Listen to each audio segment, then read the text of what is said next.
Global Awareness Rising Campaign gi saruk ama oina chatliba tha asigi kungani thoidagi hoduna kungani pan phawba leipak asigi shinma thungna Security Exchange Board of India gi makhada OECD International Network on Financial Education INF ina khushamnana sinduna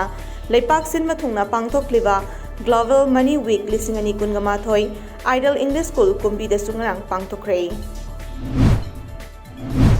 Technopol Battalion Kunsuba Assam Rifles Samadi Kongkhang da leiba chama humphumanga IFNBNTA HS Assam anina punna kusham naraga free medical camp ama pangthokre Imphal More lambi gi Kongkhang village sa pangthokiba free medical aduda tongan ba doctor ahumna laing chathaki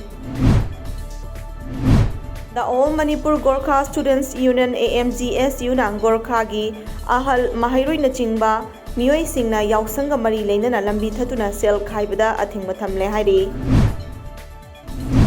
India amadi US ani gi oiba numit ini chathagadaba isingi lan oraiba ngasi loislagani Bay of Bengal gi samudra da chatharakpa PASEX naval exercise asida India gi oina warship Shivalik amadi patrol aircraft P-81 shenari US ki oina aircraft carrier USS Theodore Roosevelt sijenari West Bengal gi Parganas district ki South Kungamari dagi yamlaba bomb sing Mikhal Gamari leinana fagat pangamle haire